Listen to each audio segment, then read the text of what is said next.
Oh, Oh, James is so glad he's not pushed record yet. no, I have Oh, push God. record. We're starting right Oh. now, so that was a soft intro. Welcome to Talking Trash. I'm James Langfield. I'm I'm Tom Clint Gherkin. Abraham. Oh, we blew it! No! No, it's okay. It's okay. Bohan can still be last. Anna Woo! Bohan. Hey, we finally got something right eventually.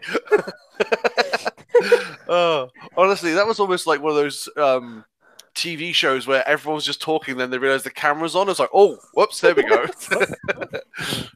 But no, I already know he's pretty much blacklisted me at this point, but I mean, if I want to make that joke, I'm going to make that joke. who's blacklisted you? Oh, the head of Gilchrist Club. Oh yeah. Okay, fair enough.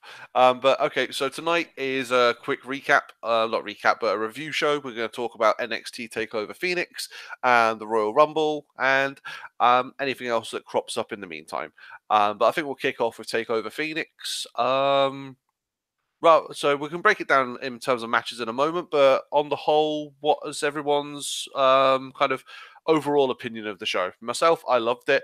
Thought it was fantastic. Some of the matches were absolutely great, and we'll break those down as we go through the review. But overall, I thought it was one of the best takeovers, and pretty much set the bar for Royal Rumble weekenders to go. This is how you put on a show. I mean, at this point, I feel like they're really setting me up for a big fall because I honestly don't think a takeover can be bad. There's not been one. They've all been so good, and this one just followed suit.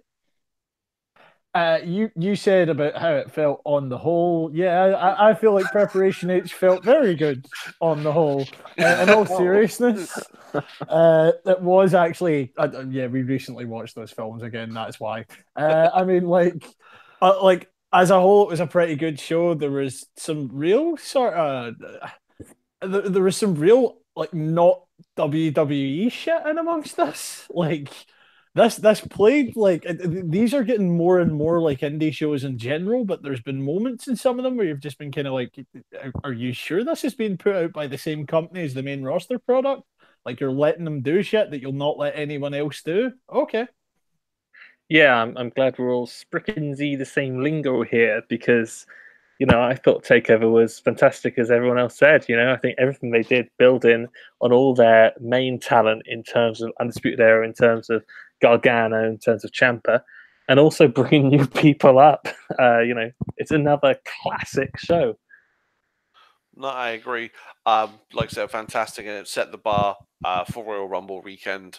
Although part of me was really hoping, and if I'm ever at a takeover taping before a big show, which is a big dream and it probably never happened, but if I'm ever there, and say for example WrestleMania is the night before it or Rumble's the night after it, I will just end up trying to start a chant that goes, "Oh, go and try beat this," or something like that. Yeah. So try and follow this Rumble or follow this Romania, because there's just no way. Sometimes you watch it and go, "How the fuck is Mania going to follow this? How the hell is the Royal Rumble going to follow this?"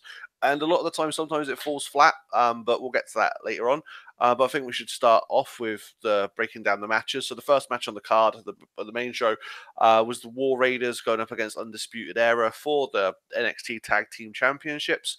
War Raiders came away with the win, and we've got new NXT Tag Team Champions. Spoiler alert for anyone who's not watched the show. That's going to happen all the way through the show tonight. So if you don't want to know the results of the Royal Rumble or NXT Takeover, go and watch them and then listen to this show, or don't listen to this show. I don't really care. Well, because it's not like WWE care about us on this side of the world not getting fucking spoilers because they post everything as it fucking happens on their Twitter and their Facebook. So if you're on social media at any point in the day afterwards, you're fucked. Precisely. I always make sure the day before. The thing is, I stayed up. I stayed up both nights and watched NXT. I watched Takeover live, and then I watched Royal Rumble live. And Royal Rumble went from 10 o'clock at night, which was the pre-show, all the way up until 5 o'clock in the morning through the main show. I stupidly did that, and then didn't go to bed on the Monday, so until Monday night. But that was ridiculous of me, and I'll not probably do that again. But anywho, that's by the by. Like I said, so War Raiders came away with the tag team championships for NXT. I thought this was a really good match. I thought it was a brilliant way to open the show, brilliant way to set the bar as to the quality of matches that we were going to see. The War Raiders Had some fantastic spots, some stuff that I was not expecting of guys their size. Just some really good technical wrestling from Undisputed Era, isolating guys, using their speed and technical ability to wear them down. Some brilliant spots in terms of false finishes and that sort of thing. But yeah, I thought it was a great match to start the show. Yeah, and it kind of made sense because I've been reckoning for a while, either pre or post Mania, they're sending the Undisputed Era up. We've not had a big NWO style group since what, Nexus? The main roster creative are probably itching themselves, going, "Where's Gang Warfare?" We haven't had that properly in a wee bit. It's gonna happen. So like, it made sense. I'm a big fan of War Machine because I'm not gonna call them by their slave name, but like. I'm a big fan of it. It's real difficult for me as well because it's literally one word of a difference. Like, don't bother then, just pay for the trademark. But like, I've really liked Hanson and Rowe for a while. I used to watch a lot of Ring of Honor, so I saw the two of them their first year meeting the top prospects final, and then that become the whole like sort of impetus for them to be a tag team. They've been a really good tag team for a long time. I see no reason why, after everything they've done so far, including like sort of the actual War Games stint and stuff like that, I see no reason why this is a bad thing. It just gives the belt to someone else for 6 months. No, They're clearly an incredibly good team. The athleticism by the big guys, it's obvious to say, is just stunning. You can see how they're going to do really well in NXT. Honestly, if I was going to say a drawback of them, I can't see how they would work on the main roster. I just can't see it right now. So unless there's going to be a creative difference, just feels like they're going to be yet another tag team who ends up going up top and maybe leaving the company. So I have a feeling that the Bludgeon Brothers is a good example of how not to book a team like War Machine at this point as well. Like you can kind of see how creative would railroad them into the big guy gimmick, but you can see what happens. I believe Claire wants in. No, I was just going to say, I mean, to be honest, I agree with all your points. It was a really good, solid match to start off with. I also am kind of the opinion that they might be thinking of sending Undisputed Era up. I think War Machine was a good tag team to pass the belts on to. They're a really good, solid team, but it is always that question when you see something a bit different from what the WWE style is, or you know, it's always that question of, are they going to be used correctly on the main roster? And I never have faith that anyone who's like that is going to get used effectively on the main roster. We get the occasional, sometimes they do, but most of the time they're just wasted. That said, if the move towards the more sport-oriented product that they're planning on SmackDown happens, it's probably the place for them to go. Yeah, no, I agree. It would, the kind of whole technical ability that all three of those guys have, all four of the guys in Undisputed have, it would be very well. What's what I'm looking for? Received on SmackDown, I think, if they're going down the more sports orientated route. Definitely. Speaking of sports orientated routes, Matt Riddle, ex UFC, the King of Bros, the original bro, whatever you want to call him, defeated Cassius Ohno by submission. Strange submission in that he just beat the fuck out of Cassius Ohno until Cassius Ohno tapped out. Yeah, not a bad idea of a way of doing it. Riddle's looked good for me since he's been in there. It's disappointing to see KO not looking so good, especially after Hero had such a good run in the Indies last year. But hey, whatever. I thought I really enjoyed this match actually. Bohan, what do you reckon? I feel sorry for Ono. You're right. Like the fact is, Ono's never going to be seen by them as more an enhancement talent for developmental, which is a fucking tragedy because they can see the use in his old partner Cesaro. How can you not see what Chris Hero brings to the table? But like, in terms of the match, I'm a big fan of Matt Riddle. Like Matt Riddle's been a professional wrestler for like what, 3 years. You've got the whole like Kurt Angle duck to water thing going on there. So long as they don't fuck it up, he's primed for a big run. I think it'd be pretty hard. Like you'd have to put a conscious effort in to fuck up Matt Riddle. But I mean, I've seen it happen. I know he wrestles in bare feet, and I get the whole gimmick, but what the fuck is up with the jumping and kicking off your flip flops, man? Yeah, it's weird, isn't it? Don't you? Are you having a go at my Saint Broseph? because I will not stand for it. I'm not having a go. I'm just saying that, look at Rusev. It's not the best idea to wrestle in bare feet. You're going to get told you need to wear boots. And at some point, Matt Riddle is going to get told you're going to need to start wearing wrestling boots.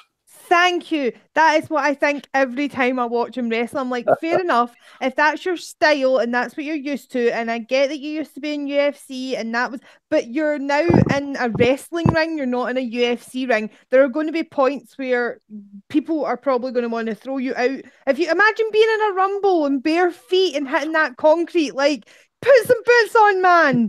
Well, I mean, they already went. I was going to say they already went down that route in the Cassius Ohno match, in which Cassius was stomping on Riddle's toes and then proceeded to bite his toe. Let's be absolutely clear here, though. Barefoot has been a gimmick since the days of the first Samoans that came to the WWF. There is nothing that has ever explicitly stated you've got to wear boots. It's not. They're not going to force them to. Has there ever been a successful, like a main event wrestler with bare feet? I can't name one off the top of my head. I can't think of anyone who's ever taken that gimmick to the top. Jimmy Snooker? IC, really, isn't he? Intercontinental. But yeah, he was quite big, I suppose. That's about it. That's the only one I can really think of. Okay, so after that match, we came to one of the matches of the night, Johnny Gargano against Ricochet for the NXT North American Championship. That match, I think, for me, second best match of the night. For me personally, I think it was it was fantastic. The spots that they did, the moves that got pulled out, the whole gimmick of what type of Johnny are we going to see played to some fantastic effect there. Johnny Gargano teasing the line between heel and face to an absolutely genius level. Sublime storytelling during that match. And I think for this moment in time, the right person went away with the title and we got Johnny Gargano as the new champion. Oh my God, all the flippy shit. When did WWE decide they were going to allow people to do flippy shit? I know, it's crazy, man. Like, it was nuts. Like, there were so many, like, actual Ricochet spots in this match. I was watching it and I'm like, am I on the network? Like, am I watching, like, some fucking Best of the Super Junior shit from a couple of years ago here? Like, what's going on? Like, yeah, it was slightly slower paced than Ricochet usually is, but not by much. They seem to have just decided that I think Ricochet is the hill that Trips is willing to die on, basically, at this point. It was some match, though. The pair of them worked great together. Gargano embracing his inner Ciampa made sense. It was what it was. I think they did like really great storytelling in this, particularly on the Gargano side. But I think this is one of these matches where you didn't even need a storyline for the two of these guys. They were going to have an amazing match regardless. Good on WWE for also using an amazing match to further some storylines. What a novelty. But just they were, in my mind, I don't think these guys put together could have a bad match, and they lived up to that. It was fantastic. I love Ricochet. I love the flippy stuff, so I'm gonna like anything he does, really. Yeah, there's like nothing else to add to that. It's that they're two brilliant wrestlers who had a brilliant match, and I think it's not a surprise to anyone that they put on a show stealer. And Yokozuna, WWE champion, barefoot. So there we go. Got one. So there we go. Also, flippy shit o'clock. More of this, please. Oh, definitely. It was absolutely fantastic. Like I said, just some of the stuff that went on there was absolutely amazing. Did not expect some of that stuff to come out of a WWE ring, and luckily we're getting some stuff in NXT that we thought we'd never see, and it's absolutely brilliant. It's a breath of fresh air to finally see that Trips is kind of taking off the shackles and saying, "Yep, you can do the moves that you used to do." Yeah. Just maybe slow it down a notch. We don't want you hurting yourself, put yourself out there. You've got contracts with us. You're going to be with us for a while. Just be careful. Let's be honest. Let's not give Jim Cornette a fucking aneurysm now, lad. No, definitely. That fell a lot flatter than I thought it would. It went flat. It went a little bit flat there, man. What's next? Next up was the Women's Championship match. Shayna Baszler defeated Bianca Belair. By technical submission, Bianca never actually tapped out. She passed out with the pain. And I think this was, I don't know. Shayna, she's getting better. But I do think she's still one of those people who needs someone who can wrestle well, and she's almost, to me, it feels like she's almost being carried. I don't think she can hold a match herself. She's got a great character, and the whole thing with Jessamine Duke and Manish and Shafir, that works. She's got her posse, if you will, to help her win the matches, and that's fine, and that's all well and good. And keeping her strong by the submission win, but also keeping Bianca Belair strong by not letting her tap out. I think maybe, I don't know if it was the right decision, but it's certainly a way to go right now, because I think Bianca Belair needed to, she wasn't going to win that match. I don't think it was. It would have been nice if she did, but I don't think they were going to put it on her this early. I think my problem with this match is I really, really like Bianca Belair, but I'm not a massive fan of Shayna Baszler. I think they brought her in far too quick. I think they put the belt on her far too quick.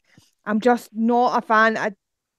She kind of bores me a bit as well, and it's just so I watched the match and it was all right, but it's one of those things when you don't like somebody very much and you're not a fan of them. It's the opposite from the one before where it was like these two guys are great.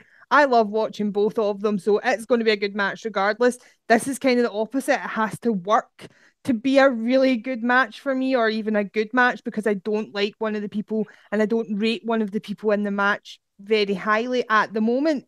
And that's the thing as well. When WWE brings somebody in, puts them and pushes them when they're really green, it takes a lot of work for me to then like them again once they actually become good, if they're pushed too early.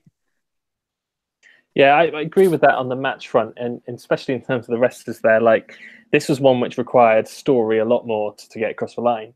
And I think I really fed into Bianca Belair's line about, wanting to prove herself, and, she's developed, I can do better, etc., etc. And by the way, that spot in the match where she whips her hair, oh God, did it slice her open, didn't it? My God. Yeah, you can clearly see that cut on her ribs where she got hit with the hair.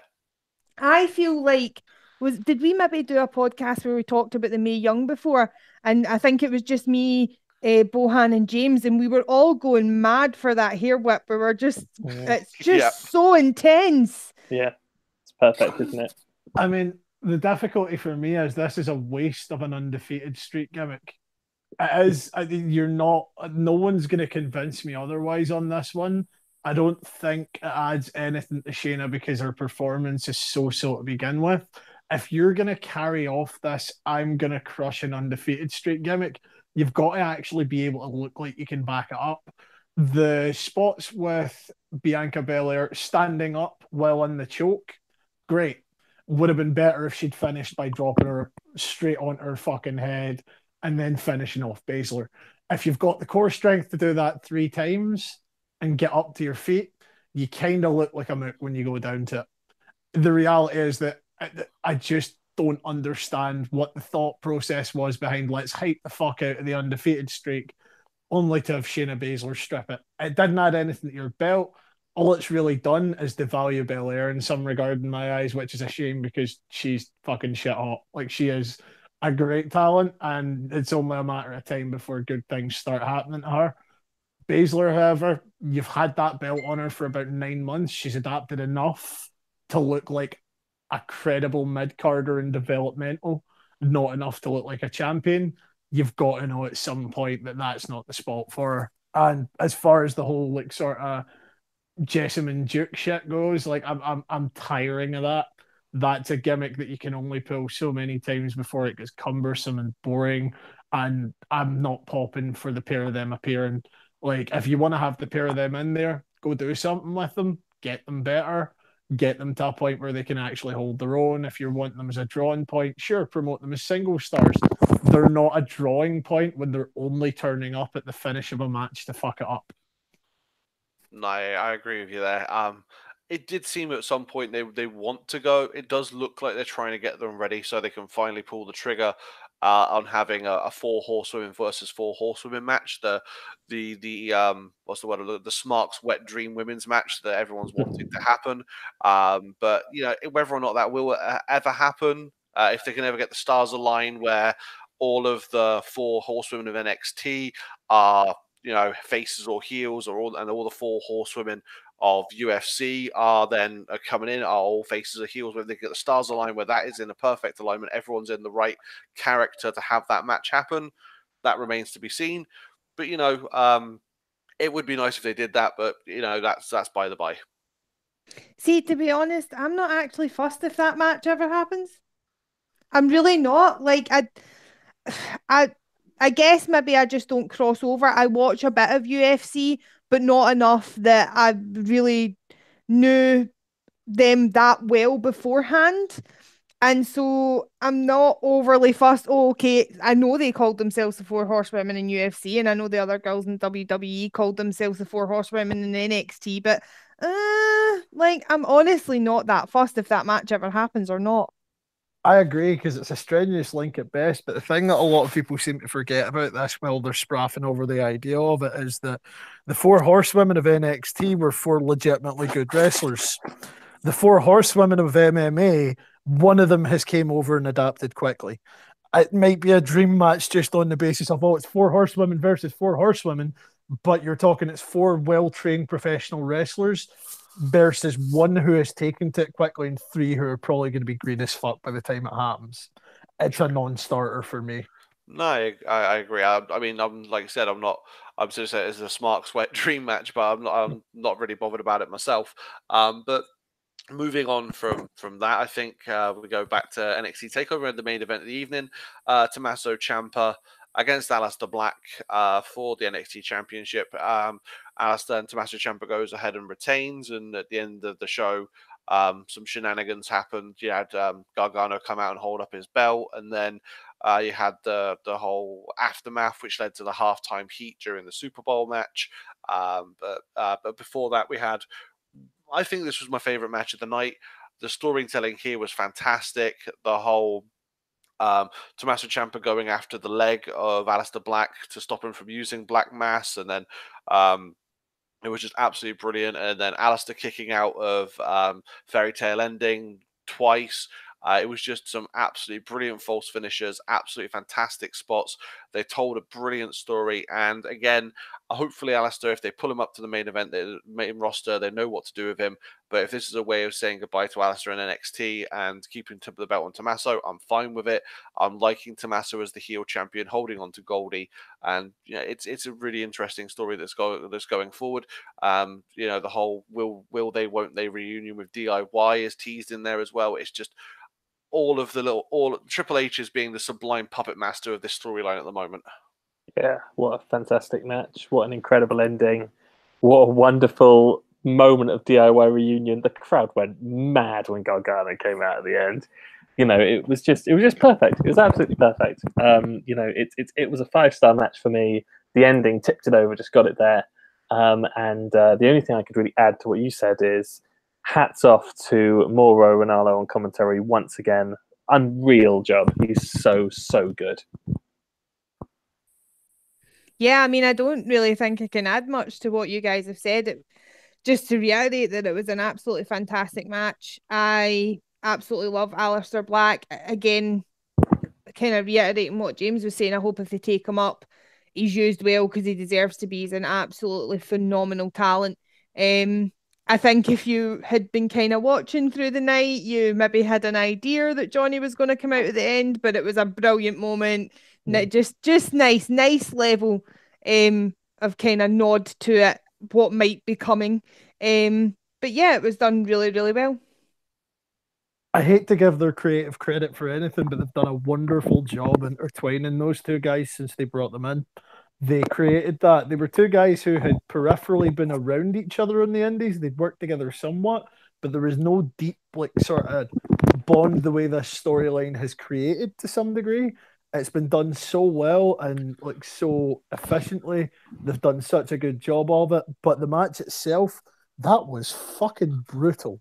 That was two of my boys leathering 7 shades of shite out of one another.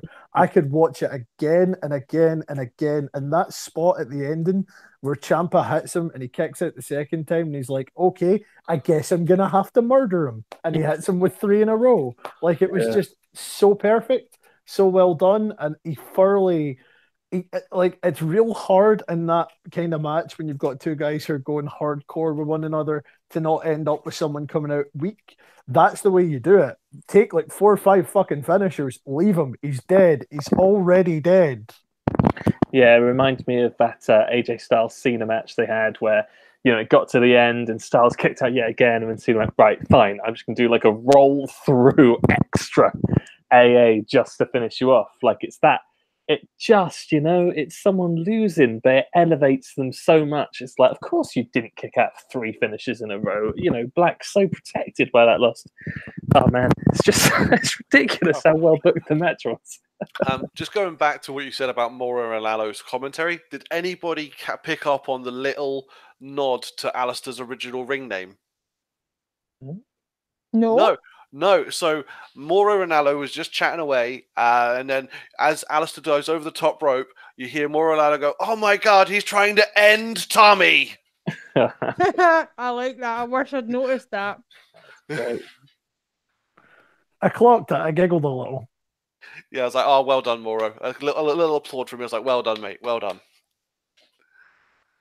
But no, that was the whole NXT. I was thinking that the guys who didn't, I was thinking that Alistair might have been at the Rumble, but he wasn't. Johnny Gargano was, but we'll get onto that now. So I'm just gonna go to the Rumble. Rumble. Royal Rumble. There we go. Royal Rumble. I watched the whole thing. I even watched the pre-show. I have no idea why I did that. Yeah, I couldn't watch the pre-show. You're insane. And then I got up to the Women's Rumble, and then after that, that was like 3:30 in the morning or 4 a.m. even. Yep. Just completely wrecked at that point. Slept, watched the rest the following morning. And that, I think that features into my review with it, but we'll get into that. Okay, but Yeah. So go ahead. I was going to say we never watch them live anymore just because they're on a Sunday night and we generally work on the Monday. So we have to like stay away from all social media all day. We take the Monday after Mania off, and what we do is we just get up without our phones and watch it straight through. But I've tried to do the watching it to 5 in the morning and it's just fucking killer. Just real quick, by the way, Tommy was in the fucking Royal Rumble match. Oh yeah, so Alistair was. Sorry, my idea. Yeah, like I was sitting there for a second, like I'm not certain Tommy was in that match. I went and looked up on Wikipedia because you had me doubting myself there. But I remember because I popped. I'm glad you said that because I thought it was, and I was like, "Who the hell was it?" The thing is, that's the thing. I stayed up until 5 o'clock in the morning to watch that. Yeah, that's true. Yeah, his memory's really weird. He thinks Foley was in the match. He's confused. Christ, like, Foley's looking dead, slim and tattooed this weather. But anywho, so based on the fact that I was the only one who watched the pre-show, it was actually not that bad. The Bobby Roode weird fucking angle, I have no idea what the fuck would have happened there. It was weird as fuck. It was ridiculous. So I can't even bother to talk about it because it meant fuck all. Then Shinsuke Nakamura beat Rusev for the United States Championship after Lana tried to tell Shinsuke off for cheating, and then Rusev accidentally bumped into Lana and blah, blah, blah. Right, just storyline continuity, by the way. Surely she's a cheek to tell anybody off about fucking using nefarious means. That was her entire purpose for the better part of a year. Yeah, but now she's a face. She's allowed to. It's WWE rules. Fucking wrestling logic, eh? Yep. Yeah.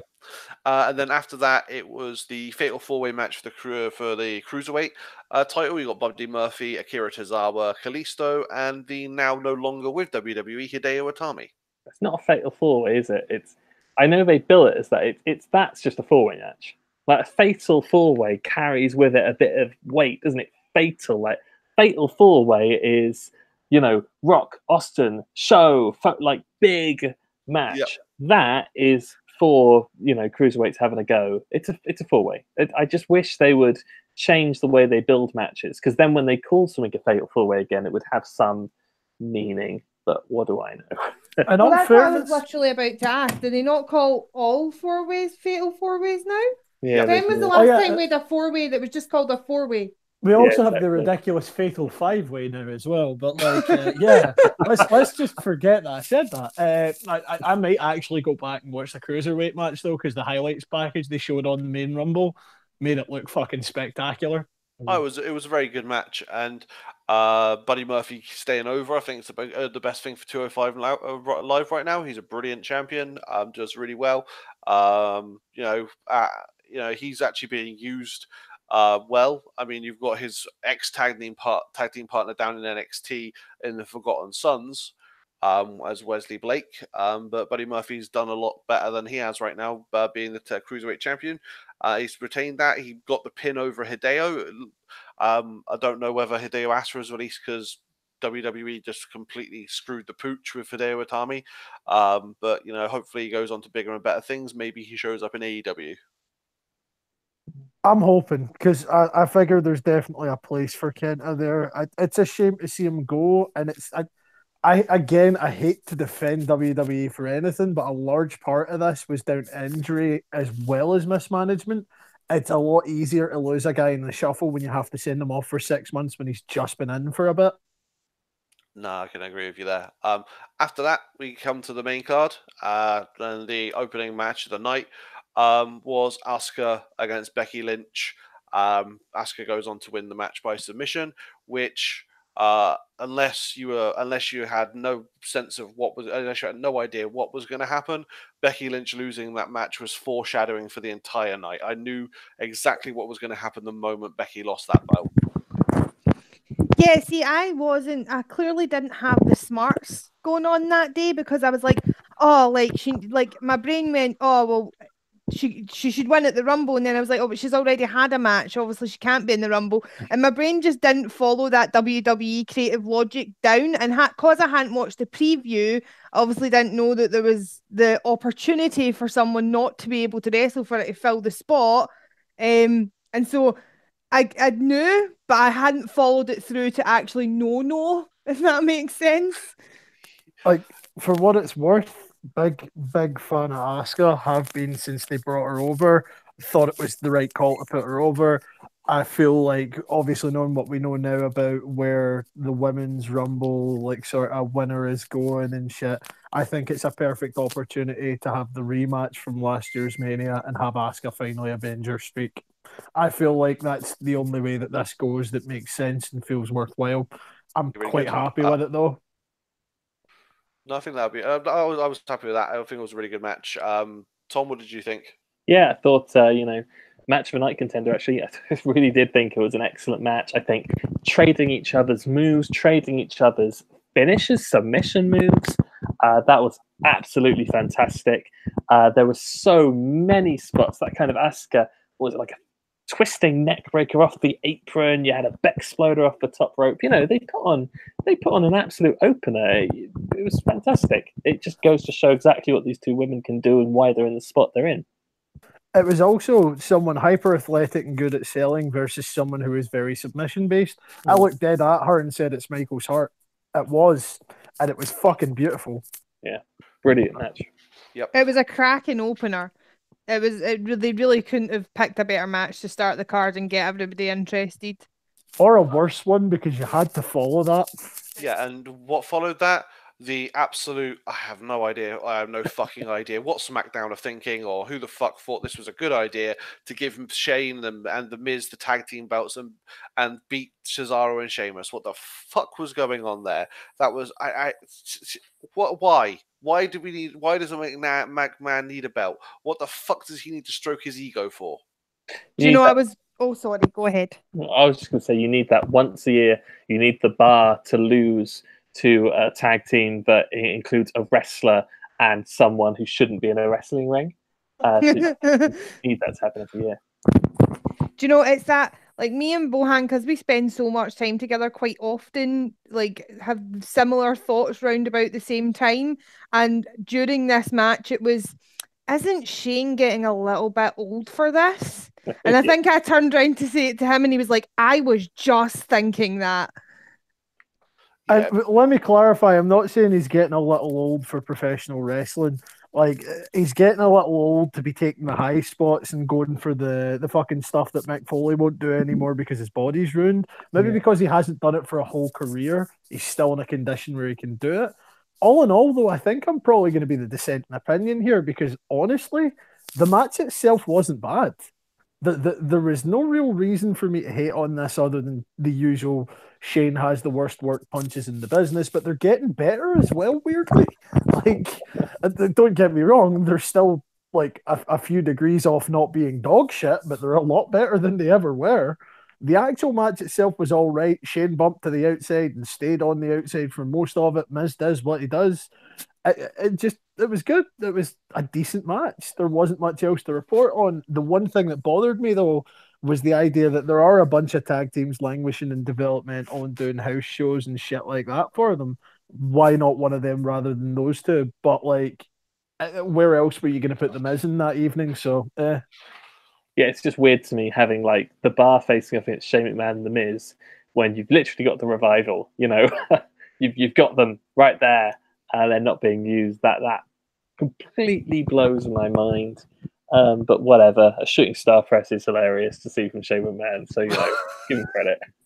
I couldn't believe it as well. He had enough Yeah. time that he could have 450'd that shit. Like, It's he ridiculous. was perfect. And I'm looking at this and I'm going, how the fuck did you learn that? It was picture perfect, wasn't it? Like the landing was so perfect. It was just ridiculous.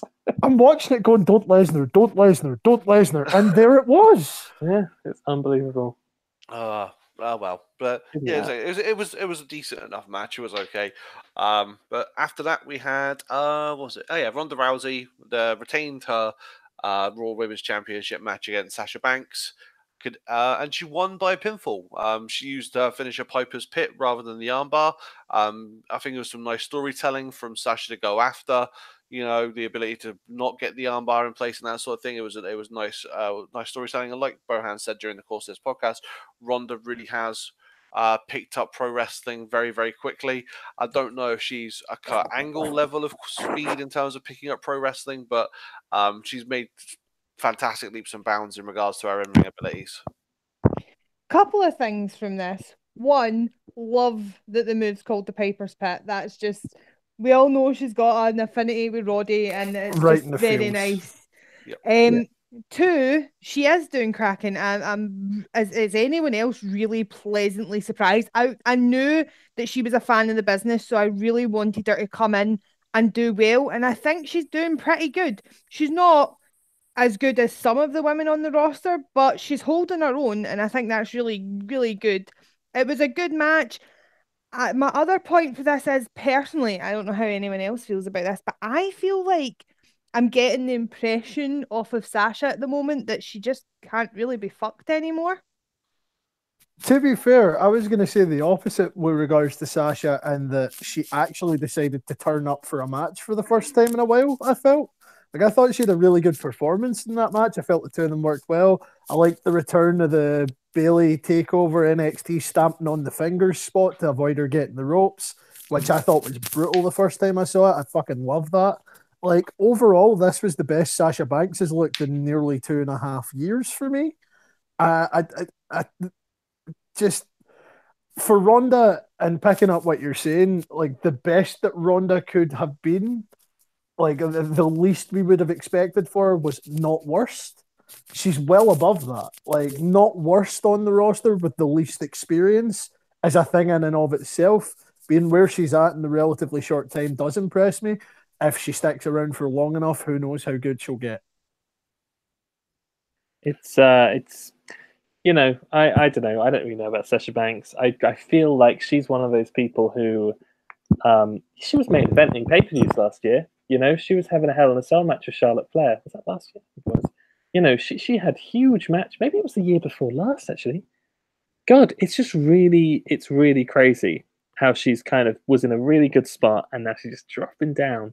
Finally, she's got a proper match, a women's championship match, and you just think, well, even that's been overshadowed by Asuka Lynch. She's got to be one who's thinking, if I don't get something good soon, because she was never going to beat Rousey, they were never going to have her go over her. She's got to be thinking, if I don't get something good soon, AEW going to pay women as much as they pay men? Because she's getting paid. They get paid nothing, don't they, in the at the moment? So I think that's got to be a concern, right? I think that Sasha's waiting around to see if they pull the trigger and give her and Becky the women's tag belts Elimination Chamber next week. I still don't understand why women's tag belts rather than a secondary championship for what it's worth. But like that's just me. I would have rather a secondary championship that you can bill high enough on a show, like the way you started doing with the IC belt when Miz had it. I would have much rather that than tag belts because I feel like tag belts are just it's an attempt to get more women involved, but not for the right reasons. It's not getting more women's matches on the card. It's getting more women in a match, and we've all seen how that used to work. Yeah, I And think you're right. a secondary belt would lead to more storytelling, you would hope. Whereas the tag belts just are a kind of totally separate entity and don't add anything to what's currently there. No, I agree with you. I mean, I like the fact that they're trying something different and they're trying to give women more championships that they can challenge for. But like I said, tag belts, they're getting more women in a ring rather than more women on the roster. And then, so I mean, plus you're going to have the prestige of being the first ever women's tag team champions. And that's only going to last so long. No, you're not. The first ever WWE women's tag team champions. WWF had them as well. Jumping Bomb Angels held them for ages. That was a thing in the 80s. This isn't new.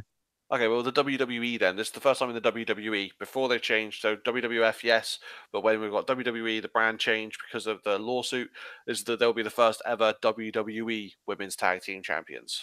Yeah, but arguably that carries the lineage of the previous belt. It's kind of hard to argue about that. I doubt it's going to have the lineage of the belt. I think it's going to be done as new type thing, if I had to guess. I think they're totally going to tout it as a brand new thing, and they're not going to carry it on, no matter how much Bohan wants it to be that way. What the fuck is the point of having nearly 7 decades of history if you're not going to lean into it, though? Because it's Vince McMahon, Bohan. What the fuck do you think? Thank you, James, for taking the words right out of my mouth. Of course, he's going to make it something new. If you had to go like these that we've had women tag team before, they were a thing, then it wouldn't be an original Vince McMahon idea. At least if he doesn't mention it, people will go, "Oh, look at Vince McMahon, he's a genius." You can go, "Yes, I am, damn it." But he knows he's scraping the barrel. I mean, like he's reignited the whole XFL thing. He knows he's scraping the barrel now. He was scraping the barrel when they had to make Hornswoggle his illegitimate son. Oh, speaking of Hornswoggle, Women's Rumble. Yeah, we'll get to that. I'm sure we'll get to that in due course. Well, we are at that match now. So the next match after Ronda Rousey Sasha Banks was the 30 women, the second ever Women's Royal Rumble match. And just going to announce it right. So we'll run through it a little bit. So we had people coming in, etc., etc. And after Lana got injured at the beginning, she tried to make it to the ring, couldn't make it to the ring, and then what I was hoping beyond hope happened. Becky came out, music pops, everyone goes mental, and then Finley's there looking after Carmella, and he just literally goes on. She argues with him, saying, "Let me take her place," and he goes, "On you go." Becky Lynch is in the Rumble, and then last eliminate Charlotte Flair, and there was some brilliant storytelling with Becky's knee and how she wanted to carry on. She wanted to win this match, and it was absolutely brilliant piece of storytelling for the end of the Rumble, and it was just absolutely amazing. I popped so hard for that. It was fantastic. Do you know what I absolutely loved about her running in and shouting at Finlay? Is like he tried to put up a fight for like 10-20 seconds, and then he was just like, "Fuck it, I can't be arsed with her shouting at me. On you go." Yep. Yeah. It was brilliant. It was really good. And I have to say, the Women's Rumble overall was, I thought, really, really good. Personally, I think it was better than the men's. I thought there were some fantastic spots. Some of the saves from going over the top and coming back in were great. I can't remember her name, which is a complete sin, but the girl from American Ninja Warrior. Oh, yeah, I can't Who remember. did the handstand turn. Oh, yeah. Katie Catanzaro. Thank you. Yeah. That was phenomenal. She was great. And some of the stuff she did really caught my eye, and some of the other girls did some really great spots on the not getting eliminated as well. It was just I thought really well put together, because quite often a rumble can turn into a complete clusterfuck really quickly, and I think they did quite a good job of keeping this and telling stories really well through it as well. My fanboy wanted Ember Moon the whole way through. Like, of course, I don't have any objection to Becky winning at all. Makes sense. It's the storyline you've worked on hardest for so long. Yeah, sure, have it. But like, that match was right. So last year's was the first one, right? So we had to basically take ourselves on the apology tour to some degree. Here's all the people who never got the opportunity, who weren't stuck around for long enough that this was something they could do. We're going to invite them back. We're going to give them the chance. This is something we should have done for them before. I completely understand that. But this year, having much more NXT talent, having like NXT UK talent, having WWE talent, having basically a roster of current stars, how many rumbles can you remember legitimately past like the sort of 91, 92 mark that were that? It was great. It was well booked. Everyone looked fucking good. Zelina Vega made me piss myself. It was fucking great. I loved that. Like, don't get me wrong, right? You brought up the Hornswoggle thing. I was looking at her under the ring and I'm going, but she's in Hornswoggle's house. Where is he? And then he appeared and I was like, okay, that's fine. I can't mock that because it went through my head and you've actually kept some semblance of continuity, something I give out about so often. Fair enough. But like the match overall was great. I'm with you. It was better than the men's. Like they were both good matches. They were both really quality rumbles this year, but the women's was shit hot. It was the better of the two that have been so far. I'm hoping for more of this. I really am. If you're able to do this and you're able to have a big, credible match like this, there's no reason on every pay-per-view that you do, you can't have a decent fucking women's match. Oh, no. If you can do that, you can sort it out. So sort it out. That Rumble was everything that happens when a Rumble's done right. To that point on Hornswoggle, you have a Rumble, you want to have legends appearing. Because it's a Rumble, you want the surprise thing, that's what people are expecting. How about that as a way to have a legend appear in a Rumble without using a slot that a wrestler can come in on? That is genius. That's actually genius. You get the fun Legends pop for Hornswoggle appearing, and it hasn't used up a slot. Honestly, that is one of the cleverest things they did in the pay-per-view. So many things I loved about the Rumble. Big Becky Lynch fan over here, so, perfect ending for me. Lacey Evans, I think, looked really good throughout the match. Nikki Cross is probably my standout performer there. I completely forgot to mention this, but I love the gimmick, right? I'm a big fan of it. It's so different to what she did on the Indies, but I love it. I love the whole you can't argue, reason, or scare crazy. You can't do any of those things. So when Charlotte Flair came in, she's just looking at her with that big smile on her face going, I'm going to fuck you up. I don't care that you're a foot taller than me. I will jump on your back and start beating on your fucking head. I am going to fuck you up. That makes her look so legit. Yeah. I absolutely love her as well. I love her. I loved her on the Indies and I love her in WWE. And I think if you knew her on the Indies and knew her gimmick and what she's doing now, it just shows how versatile she is and how just she throws herself head first clearly into any character she picks, because she's got the crazy going now. When she was on the Indies, she was billed as the best in the galaxy, and she used to get in the ring and hands out and say, I'm number one. And she just truly oozed it and believed it. And it's just so polar different to what she's doing now. But I love it. I love when she comes to the ring. No, it is. I do love Nikki Cross. But that kind of leads me on. I mean, speaking of women who look great, Rhea Ripley from NXT UK looked fantastic. Does anyone else think she's just the female version of Pete Dunne? Yes, absolutely. Yeah. I said this. I was like, that doesn't. Oh, Claire, you muted yourself. Oh, there we go. Am I on? Yeah. There we go. Technical difficulties. Yeah. No, I was saying, like, when she was coming in, I was like, I know I've seen her wrestle before, and this is the first time I'm saying this, but doesn't she look like she could be Pete Dunne's sister? No, I agree. Every time I look at her, I was like, that is the female Pete Dunne. But that is like sort of, she is British strong style all over. That is pub on a Saturday night going to stick a glass in your face level hard. Like, she's just fucking great.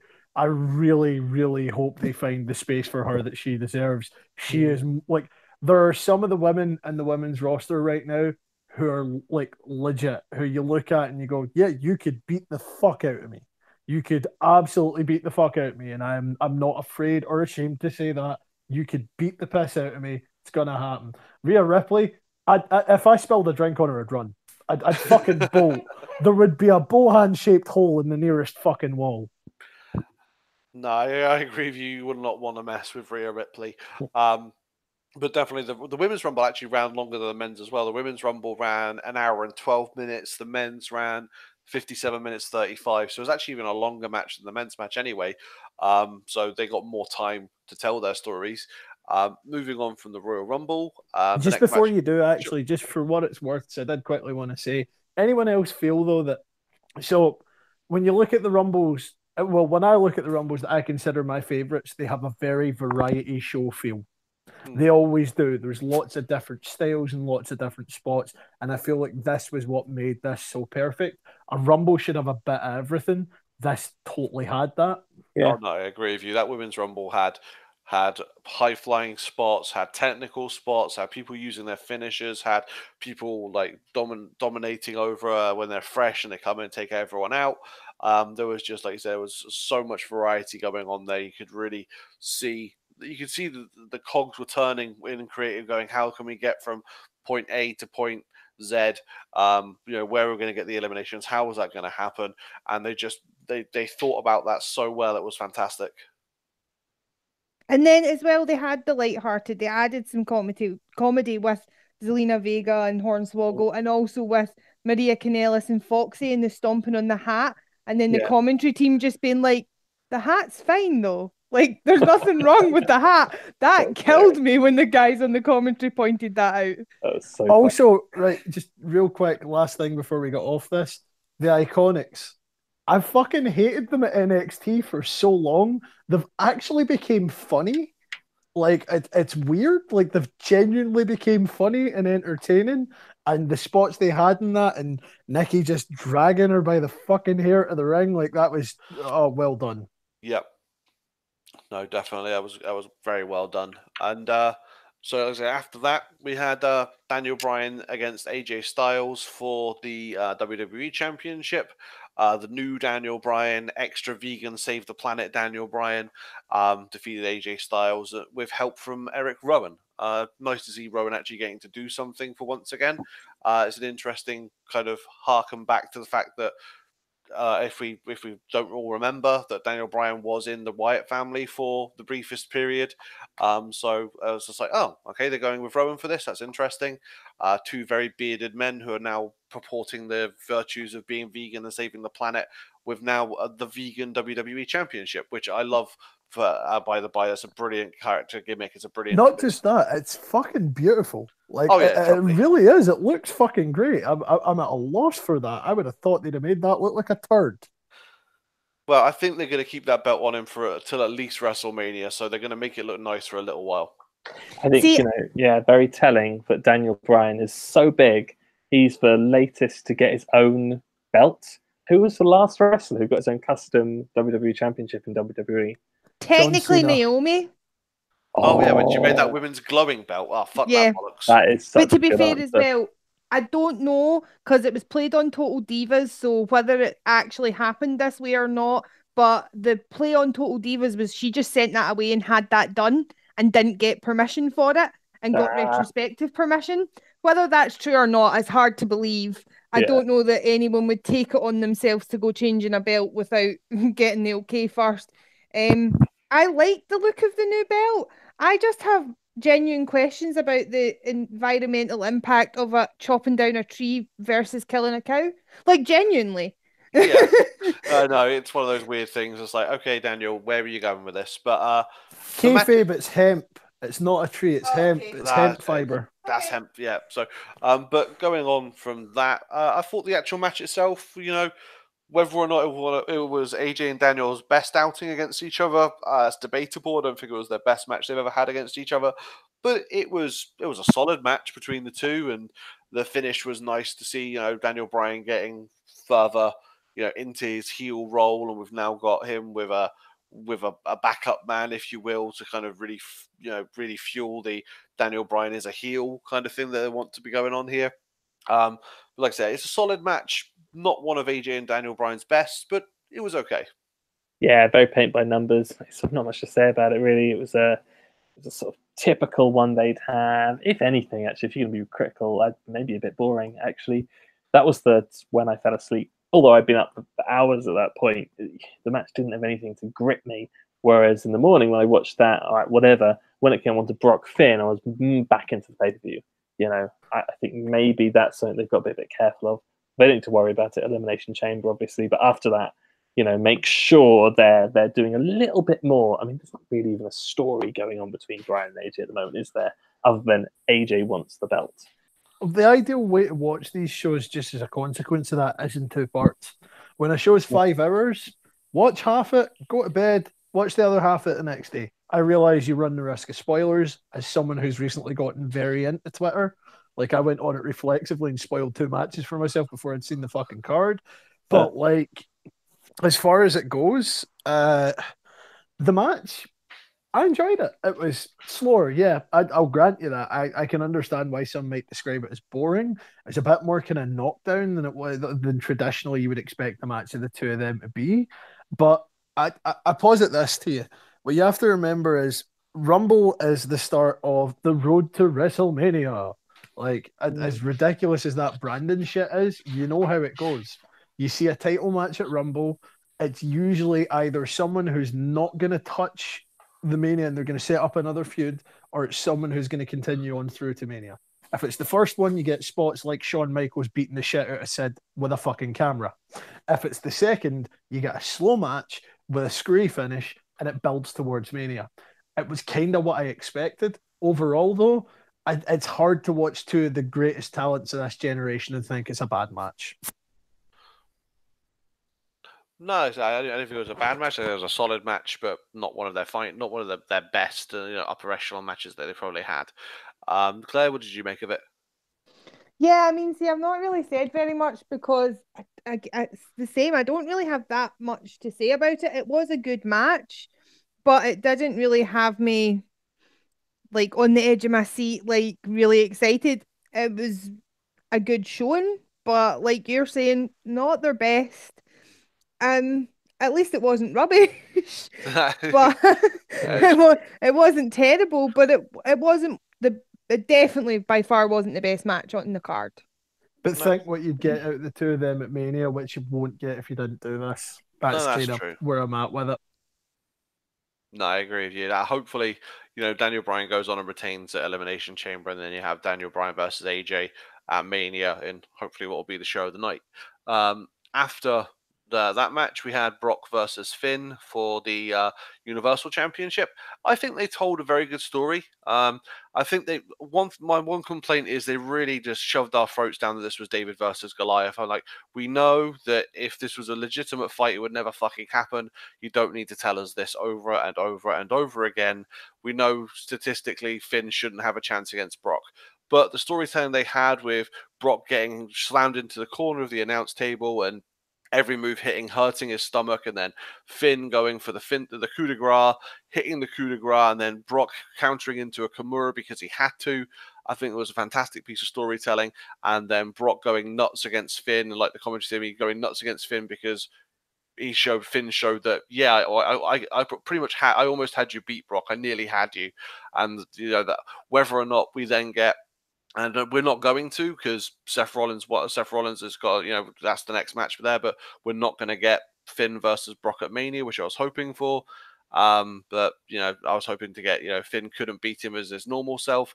We'll take it to Mania and we'll have Demon Finn versus Brock at Mania, and we'll have Demon Finn go over and win the championship. That's what I was really hoping for. But we're not going to get that, unfortunately. See, I'm really, really, really glad with this match that they didn't just squash Finn. That I am very thankful for. I thought it was a really good match the 2 of them put on, where it wasn't just your typical Brock Lesnar squash match, which I'm so thankful for. My annoyance is this thing that has happened with the Demon, and that it was never a thing before he came to WWE, and WWE couldn't clearly just grasp that it was something he liked doing. When he was in the Indies, he did like Freddy, he did the Joker, he did Scarlet Spider, Venom. He just did it because that was something he enjoyed doing. It wasn't a thing. But WWE got him and they were like, well, we can't just have him come out in face paint for nothing. It has to be a thing. And I don't actually like this thing where if he puts on the demon, he can beat Brock. Like, I don't enjoy it. It's kind of wasted now because it tells the story ahead of telling the story, because we know he's got the demon in his back pocket that supposedly means that he essentially, we think he could beat Brock if he used the demon now, because he didn't use it and he lost against him. But that was in our minds ahead of time, because I think we were told that he wasn't bringing the demon to the Brock match, so we were like, well, obviously he's going to lose. Do you know, like, I don't like that. But overall, the match itself was very good and enjoyable. Fergal without face paint is Ric Flair in red trunks. You are absolutely correct. It's fucking telegraphed the second you see it. But I would say this much, James, never say never. If Mania 30 taught us anything, it's that if enough people bitch and give out about it, it might happen. You could well see that be a triple threat. It could happen. Finn's really over at the moment as well. Not as much as Seth, but he is over, and you know, it's certainly not inconceivable of some kind of trickery, fuckery, which leads to Finn trying to get in the match, and then doesn't, and then can't, and then Finn Balor now isn't allowed to challenge for the title, and then his music hits and the demon comes out, and then you know, Cole's just like, oh well, the demon can challenge for it, you know, that kind of nonsense, which means we get Demon Finn in it. It's all possible, you know. And let's be real, we'd love a triple threat with Finn, Seth, and Lesnar. If we learned anything as well from AJ, Cena, Lesnar, it's that if you stick two other guys in the ring with Lesnar, they focus on him and they beat him down. It would make a credible title change, basically. Gives him a way out. Yeah, I agree that triple threat match would be pretty cool. That'd be nice. But plus, like to see the pair of them just working over Brock's stomach, like, would be funny in itself. that would be hilarious. Just seeing them both attacking the stomach of Brock Lesnar. But I thought it was a nice piece of storytelling, a nice harken back to Brock's previous conditions, and the way that they mentioned it was pretty cool as well. I did enjoy that. That was some nice commentary there. And it's not always something you can say about commentary from Michael Cole, that he did a good job. But you know, it was an okay job. Well, it wasn't fantastic, but it's Michael Cole. It's never going to be. After that, we've had the final match of the night. We had the men's Royal Rumble. Seth Rollins won that. He last eliminated Braun Strowman. I'm sorry. I'm going to have to go on a little bit of a tangent here. Why can't they just fucking pull the trigger on Braun? I love Braun Strowman. I love him more than Seth Rollins. I just want to see the big guy with a fat beard who likes to destroy things get his shot and be given a fucking title. I'm not completely like against you here, nor am I completely with you. I stand by this, right? And I'm gonna say it. The Rumble is your opportunity for someone who's been bubbling under, who is very good, who is very over, to take that opportunity, go on to Mania, win the belt, and everyone gets a feel-good moment. That's what it is. I don't hate Seth Rollins. I'm gonna enjoy watching him take the belt off Brock again, if it happens. But at the same time, Seth Rollins would not have been the first name out of my mouth if you said, who should win a 30-man match to give someone credibility? You've pushed them to the moon and back over the last couple of years. Him winning the Rumble is unnecessary for him, and it makes it a bit of a waste of space. Don't get me wrong as well. There are guys who have done this before, like Austin, who were over as fuck and who really didn't need it, but went on to Mania to have like an absolute fucking barn burner a match. I don't know that you're going to get that out of this matchup, so I don't know that you can necessarily justify this. It's not like Rock Austin. It's not the rivalry for the ages, so here's a reason to put everything into it.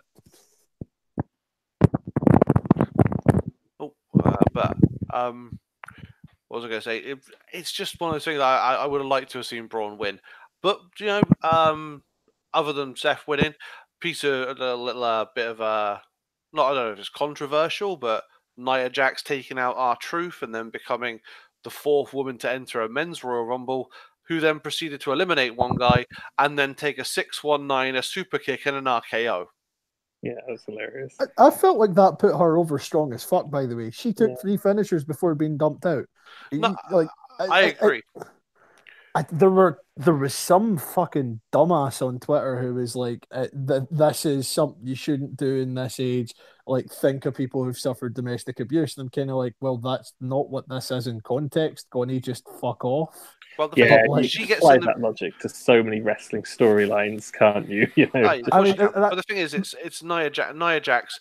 If she takes the initiative to get in between the in between the ropes with men, she accepts the consequences of what happens in that ring.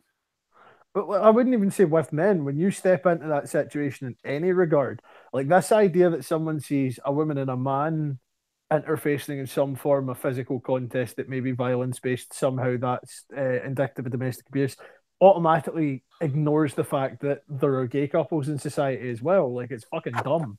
It's really dumb, like, to put gender as the sole basis on that when consent is implicit the second she stepped in between the ropes.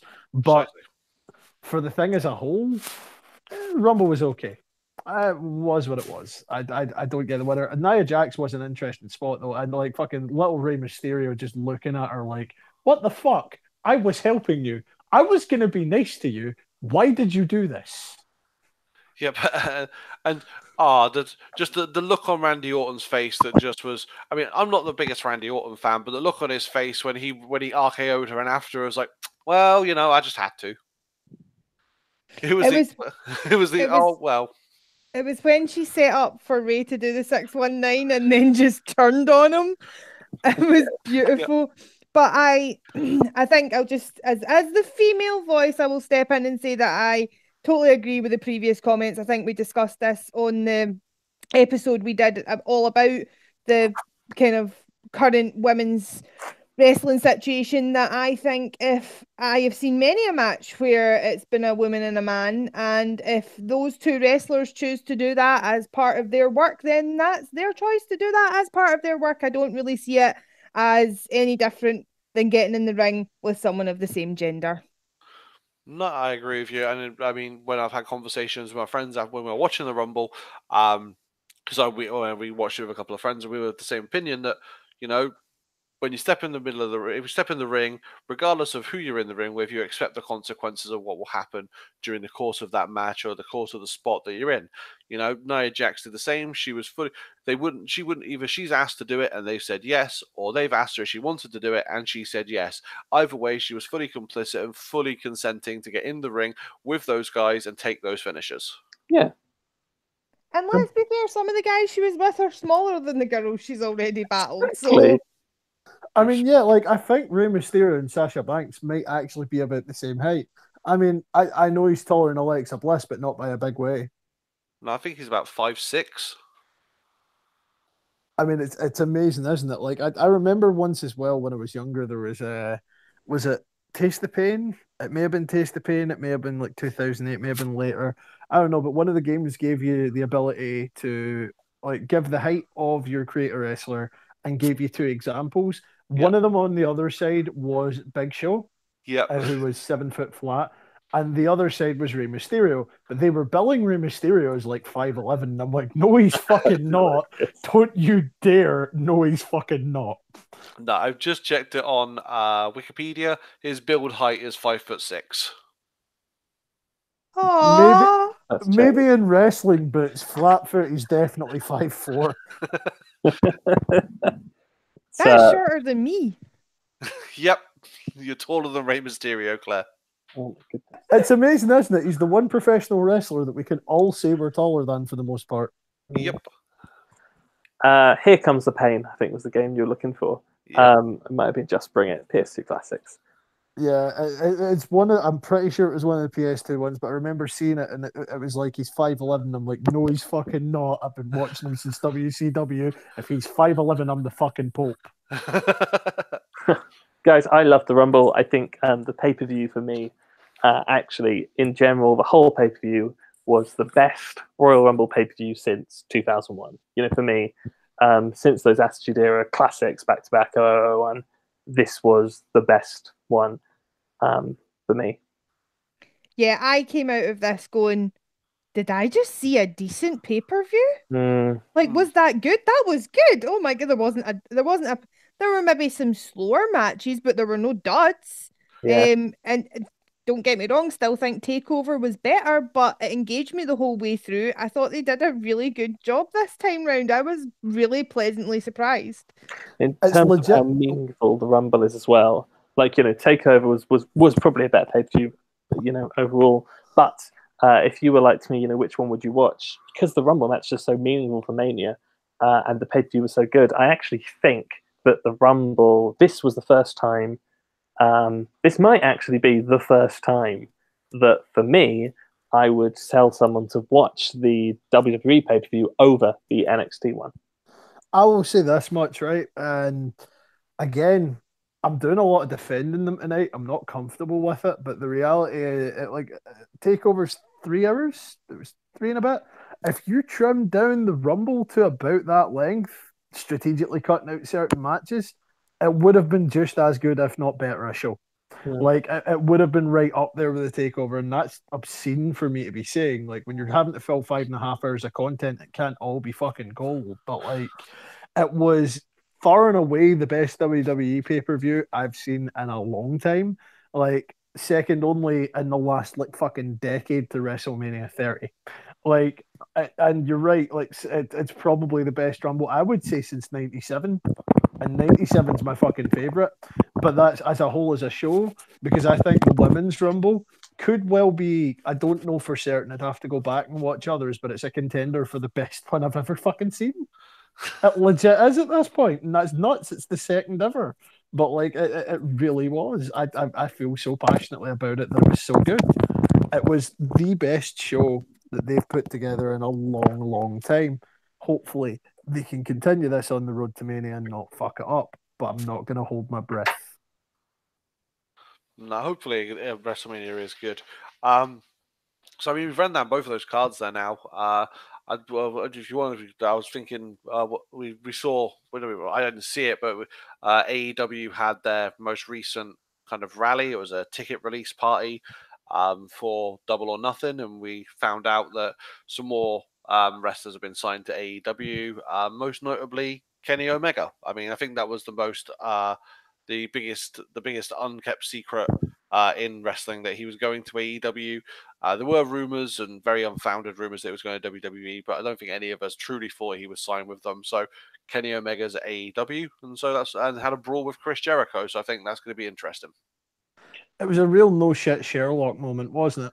Honestly, like when you saw the Bucks and everyone else go, there was no way Kenny wasn't jumping ship with them. That's just your core of boys. We'll see how it goes. I hope they do well. I hope they're a viable contender. Still early days. Don't want to get ahead of myself, but like from what I've seen of the roster they're planning and people they've got working and all of the things they're saying about it, they're promoting it the right way for me. I'll see what happens. Yeah, I think if you've kind of been following any of the stuff to do with this, and if you watched the first pay-per-view All In, I think I'm kind I've got my hopes up a little bit for it. They are looking like they're going to be really good. I mean, even just on the backstage stuff and the way they are talking about treating talent, paying women the same, medical care, it just sounds so good. I think the difference is that it's a promotion that's coming out that's ran by wrestlers who understand the business, who know how they want to be treated, who are also going to be active on the roster, who have proven themselves to be fantastic talents on the indie scene. And I think it's a winning combination. I think they're going to have to do quite a lot to fuck it up, and I hope that never comes the case. I hope that it goes really well and that we have a new, really good product that doesn't disappoint me continuously to watch. Just real quick, by the way, while they've got a lot of wrestlers as EVPs and stuff, it's important to pick up that the owners of the Cans, the people that own Fulham, well, a large stake in Fulham anyway, and on the Jacksonville Jaguars. The Jacksonville Jaguars one's important because it took a fucking NFL owner to go, maybe we should treat talent better in professional wrestling. Let that fucking sink in. Yep. No, definitely. Yeah, it does. let's see. There we go. Let's see. I'm just going to run. Here we go. Have a look. This is who's been signed now. So we've got Jericho, Daniels, Chuck Taylor, Seema, who is also president of Oriental Wrestling Entertainment. Oh no, we've lost Tom again. Oh no, I better send Tom an invite quickly so he can come back into the conversation. Tom, come back to us. We need you. There we go. Send that invite. But so we got Seema, you got Cody, Cody Runnels, or Cody Rhodes, because you can't use the name Cody Rhodes because WWE trademarked it. Fucking idiots. Stick with just Cody. It's fine. We all know Yeah. who he is at this point. Cody's an EVP. You got Kazarian. You got Hangman Page, Jimmy Havoc, Joey Janela, Jungle Boy, Kenny Omega, Matt Jackson, Max Friedman, Nick Jackson, Pac, Pentarel Zero M, Ray Phoenix, Sammy Guevara, Scorpio Sky, Sonny Kiss, and Trent Beretta. I mean, when you're rattling them off, you're just going, "Here's all Bohan's indie boys." You know, that's what it is for me, and I'm pretty happy with it. As soon as I heard that Best Friends were going as well, I was like, "Oh yes, yes, yes, yes." Get in there, Trent Beretta. You have been my boy for so long. I was such a fan of RPG Vice. I love Best Friends as a tag team. I love the whole holding each other's hand as they make their way to the ring gimmick. It's just so innocent and lovely. I'm so happy to see all of this. And also, Joey Janela, like, how the fuck did no one pick you up before now, son? Like, that's a mystery to me. No, and the fact that Jimmy Havoc's there as well, I was actually quite surprised at. Oh, holy shit, Jimmy fucking Havoc, by the way. That's like just asking for most of your roster to bleed. Yep. That's all you're asking for. You're asking for someone to come in and systematically slaughter what's available. It's quite a selling point, though, to a completely different set of fans that you're going to have a former tournament of death winner there. No one stops and thinks about that. There's money in the blood marks. People travel to go to fucking tournament of death every year, put up a fortune to stay in hotels in a shitty little town to watch a show being done on a farm outdoors. Like, you can't underestimate the available base for that at all. No. Female wrestlers, we've got Asia Kong, Brandy Rhodes, but I don't think she's going to wrestle. She's going to be Cody's valet, and she's also chief brand officer. Chief Brandy officer. Sorry, Chief Brandy officer. Yep. And then we've got Britt Baker, Kylie Ray, Nyla Rose, Penelope Ford, and Yuka Sakazaki. And again, Britt Baker, like, if you watched All In, the performance she gave in the four-way, like the women's match, was shit hot. It was a great match. Like, they seem to have a very clued in idea how they're planning to book women's talent. I'm more than happy to see it. Yeah. Billy Gunn's also a producer. I mean, I suppose he had to go somewhere once he had failed the wellness policy. Billy Gunn's producer. BJ Whitmer's a producer. Don't know what Jeff Jones is doing. Michael Shilari is a coordinator. BJ Whitmer, by the way, that's a great choice for training because he's been running Ring of Honor's dojo for a wee while now. Like, that's if you're wanting someone to come in and work with fresh faced talent and stuff like that, BJ Whitmer's the right man to bring in. It's terrible that his career had to go to shit because he broke his neck, but like, it is what it is. Unfortunately, it's good to see the business still has a place for him. There's still people who remember what he's given to it. Definitely. And Alex Marvez is the ring announcer. He's the announcer, Alex Marvez. I imagine they'll bring in Justin Roberts as well eventually. That is true. Speaking of wrestlers who had to retire, did either of you guys watch the network's documentary on Nigel? No, but I saw ages ago Last of the McGuinness, which I felt was the definitive word on his career.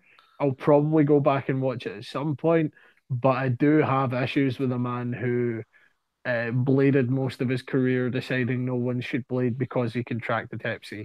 It was Hep B, actually. Oh, Hep B, sorry, my mistake.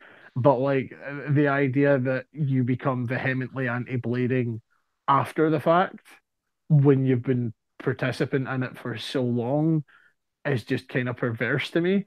I believe in blood testing. I believe in safe guidelines and safe ways of doing it, but I don't believe for a second that it's acceptable as someone who's done it your entire career to go, no one else can ever do it because a bad thing happened to me. That is a bit hypocritical. I agree with you there. Like Nigel McGuinness and Ric Flair could have the most extreme blade off. I don't know if Dusty was around as well. Were you wanting in there?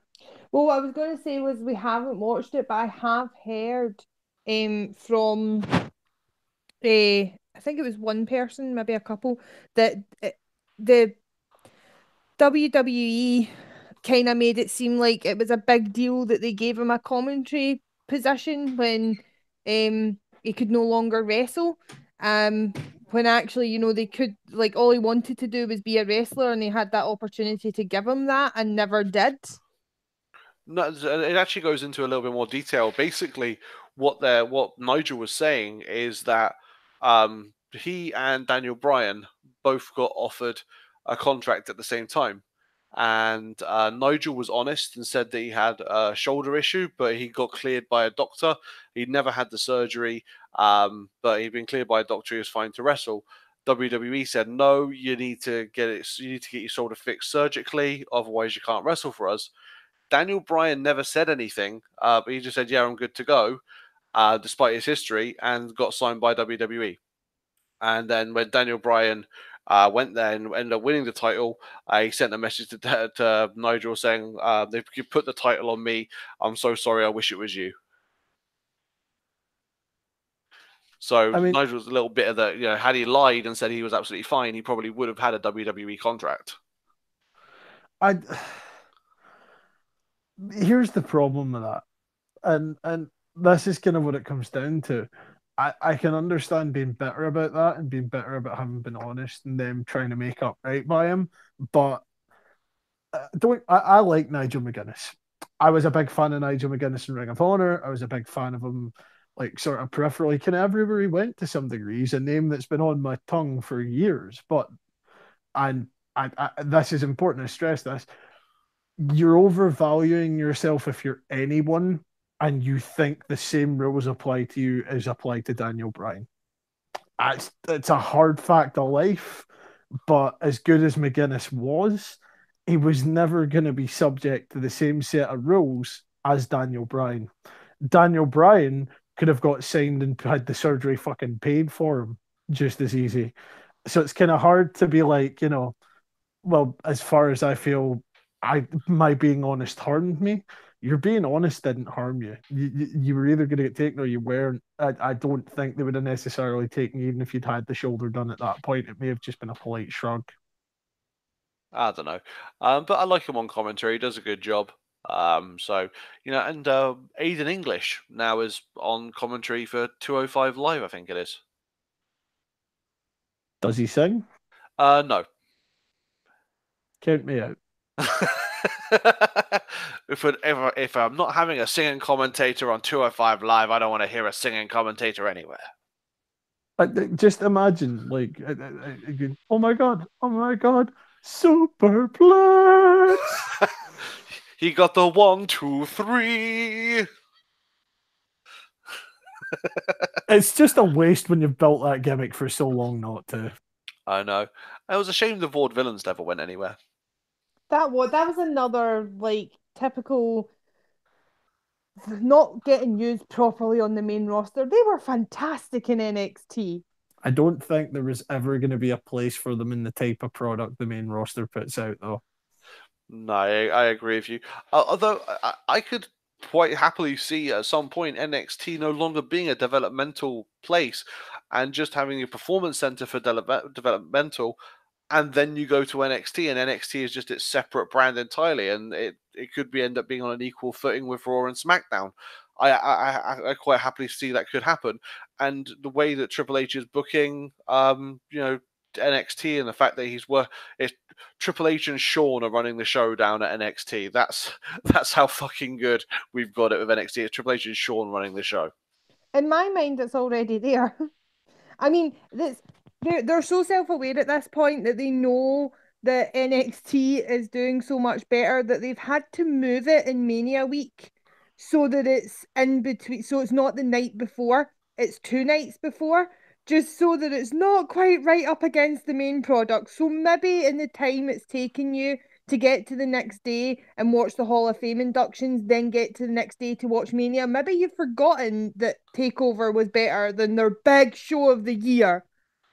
I think the thing as well is though that NXT basically, yeah, you're right. It is. It's a brand in and of itself at this point, but also like kind of the advantage to NXT being touted as developmental, at least until Vince is dead, is that it allows you to bring in guys from the indies on short-term contracts. It allows you to bring in people who are at the Mae Young and stuff.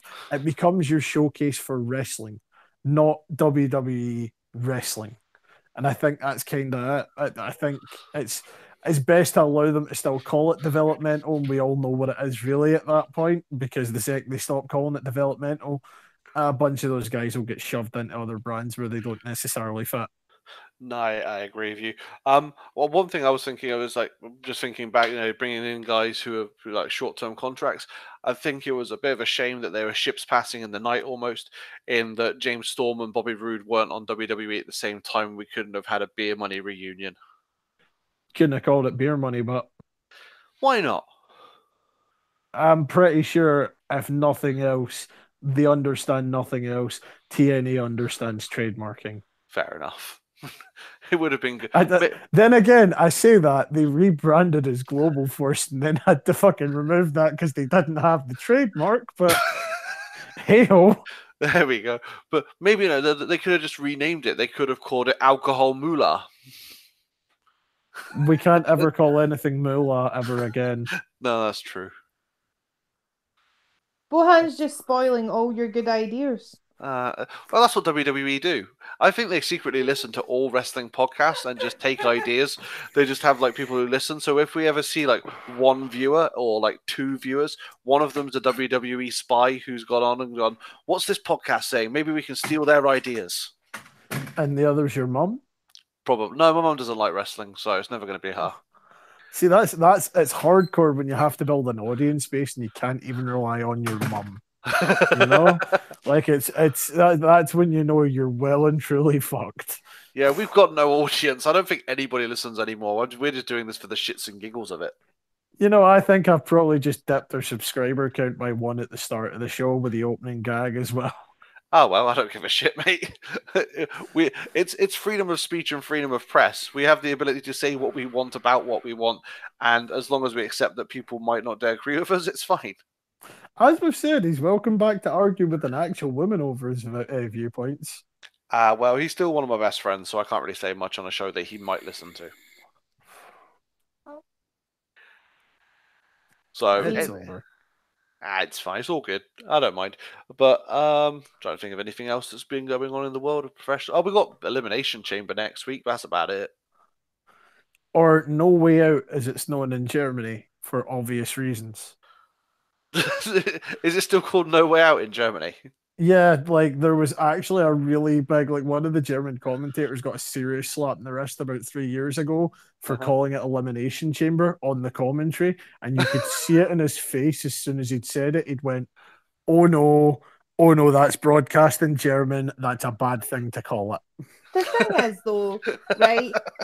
I'm not disagreeing with it having a different name. Okay, I kind of understand it because it has obvious connotations. Those two words have Right? very different connotations in Germany. Yes. Exactly. And the Germans are quite strict when it comes to any form of entertainment that has anything to do with their that sort of history. stuff in it. Yeah, essentially. So, I mean, I kind of get it, but at the same time, right, all their promotional stuff and their commentators are saying no way out, but then you have fucking Elimination Chamber plastered all round the ring on the boards and on the Titantrons and stuff. I mean, they know what it's called. It's in English. It's generally speaking not as bad. If it's in English, you'll get a pass for that from the censorship board. Yeah. The second you start doing it in German, it's a different matter. Yeah, if you start putting Elimination Chamber in your native language, then yeah, you're going to get told off. I suppose. But yeah, let's see how Chamber goes. It can't be terrible if they book it like Rumble. No, it can't. Do you know? Speaking of like not eliminations, but people who are not around at the moment, Roman Reigns is currently has been filmed as playing The Rock's brother in the Hobbs and Shaw Fast and Furious spin-off movie. And far more interesting news, completely sidestepping the point you just made, very sorry. And the build up to Elimination Chamber, the Mustafa Ali, Jeff Hardy, Randy Orton, Samoa Joe, AJ Styles like promo thing. Uh huh. Holy shit, that was a sick barn. How about you pretend like this is an AA meeting and Oh you yeah. shut up while I'm addressing the group? Oh yes, that was a brilliant pun from Joe. It was fucking beautiful. Like it was one of those lines that you just went, "Oh shit, did he really?" It is almost like they're going back to the point where it's just like, here you go, say something. Here's some bullet points. Say what, fill in the gaps. Say something remotely controversial, but not so much that it's deemed in poor taste. Yep. We know that Jeff had some issues. Jeff knows he's had some issues. Jeff, are you okay with Joe telling this joke? Yes. Okay, Joe, go ahead. Thing I liked about that as well is like it's not like the Austin Jake the Snake kind of like where it really was just hammering home the point that someone was an alcoholic or the Scott Hall or the Hawk thing. It was an offhanded comment that may have somehow made reference to his history, but the butt of the joke is not his alcoholism. The butt of the joke is his inability to shut the fuck up. Yep. No, it's going to be interesting. Hopefully, they do a good job there. I've sent Tom a couple of invites, but I think he's out for the night or he can't get back in. So, um, on behalf of Tom, thanks for listening. But I think it's a good place to need to finish the show. Yeah. Yeah. No worries. So, I'm James Langfield. Thanks for listening to Talking Trash. We'll catch you all again next time. Night. Bye.